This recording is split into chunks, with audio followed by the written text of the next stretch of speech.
Hi, my name is Amber Jackson. Welcome to my presentation on the British Museum Materials Thesaurus, or BMM. First of all, we will cover the history of the British Museum Materials Thesaurus. First, we're going to discuss the timeline for the creation of BMM.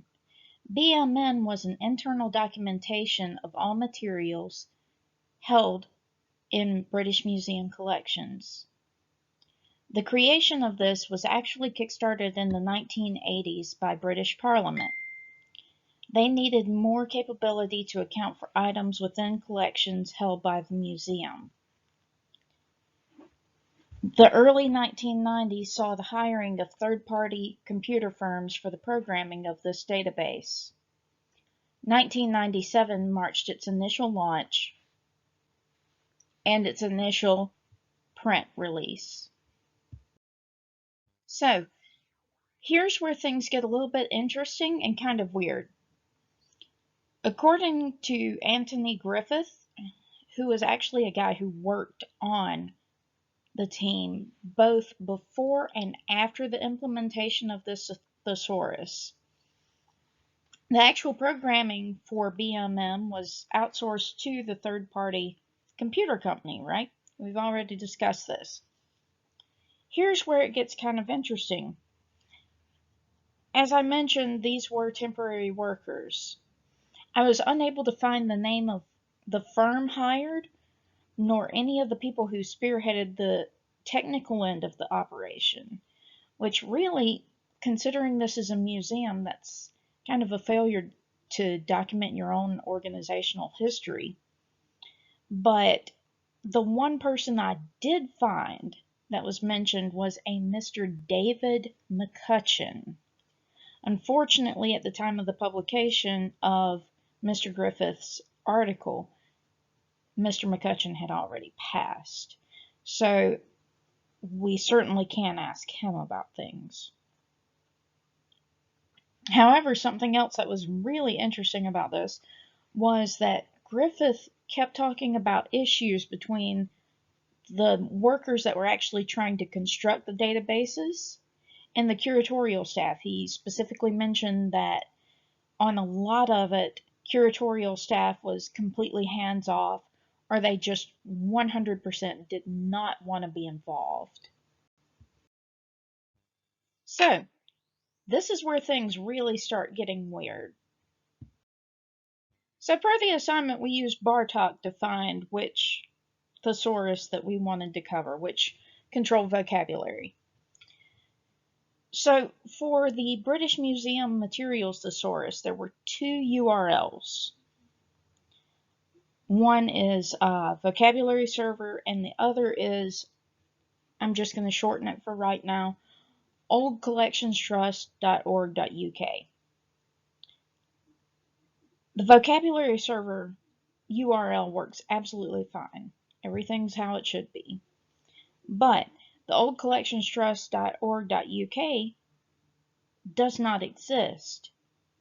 Or rather, it no longer exists.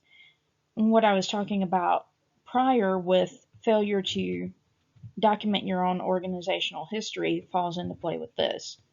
So what I did to make sure that this was not just missing is I went through and I took the URL that didn't work. I put it into Wayback Machine. There were no snapshots. So I decided to employ a little bit of basic programming. Well, not really basic programming, basic web design. And then use the hierarchical URL statuses to check each section to see if any section of this survived. So what I did first was I took out the matintro.htm, checked it, thesaurus BMM, checked it, assets, checked it, and then I was left with oldcollectionstrust.org.uk. That one had one non-functional snapshot, which is what the screenshot on this slide is. Here's where it gets interesting. There was only one taken, and it was only in 2007. Never again was it touched.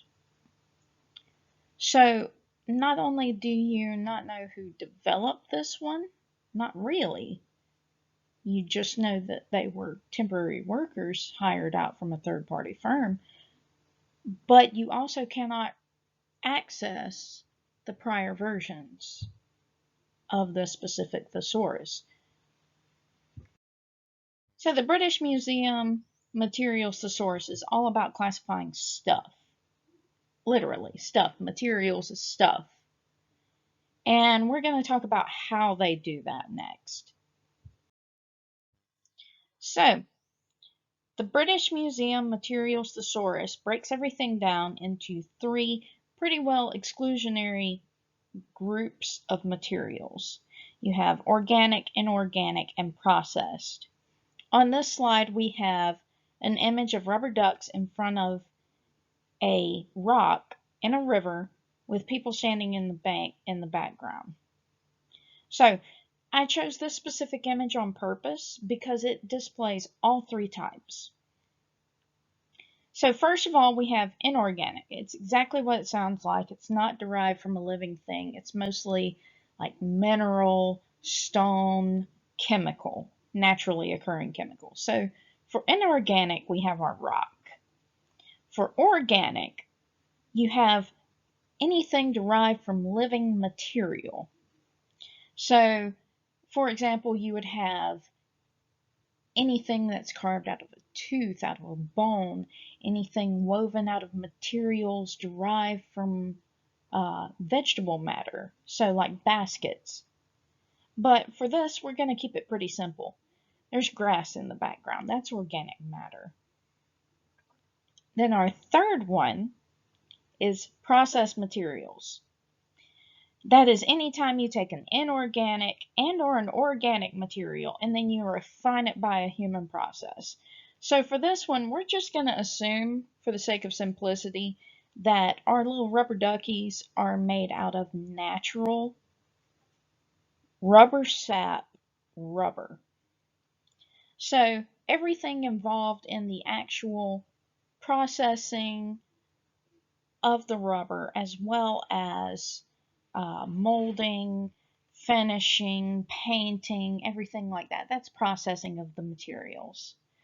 So even though that this would be a, for our purposes, 100% rubber duck, using natural materials, it's gone through multiple processes and it's been treated, it's been handled, it's been cast. It is now a human processed material. Next, we're going to talk about searching. So we discussed the three types, and the reason why we did this is those are the three things that really break down how everything's organized. You go to each one, it's a meta term. Everything is derived from it. So inorganic, as you can see in the screenshot here, has various things that it can be broken down into. And these are just a snapshot of everything that's available. But you also have, and this is not pictured, but at the top, above the inorganic, you have an alphabetical listing, which is exactly what it sounds like, as well as a standard keyword search. We're not going to talk about those. We're going to talk about granularity next.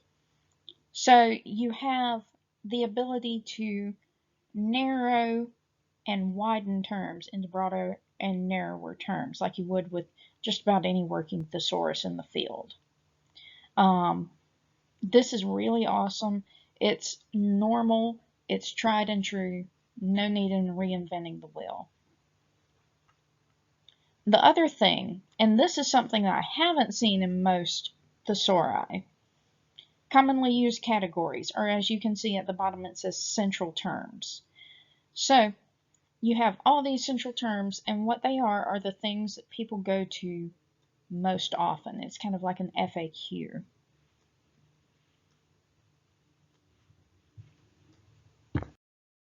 One thing I really like about BMM is that a lot of different organizations, even though this is an internal documentation that was only really supposed to be used by British Museum personnel and never really see the light of day.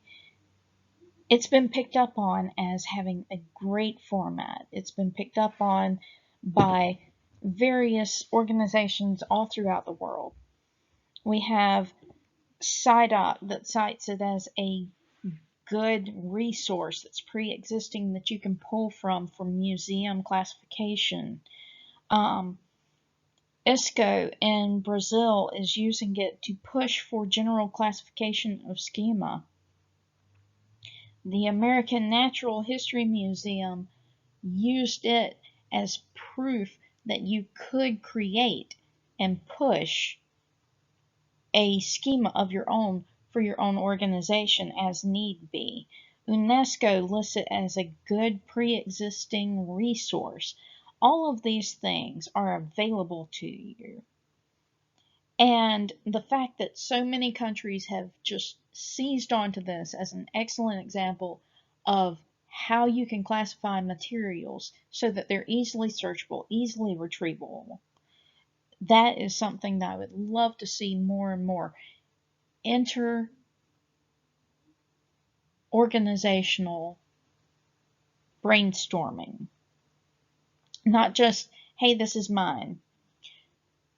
In the museum field, in archival, in libraries, that goes all across the board. But I love seeing this collaboration.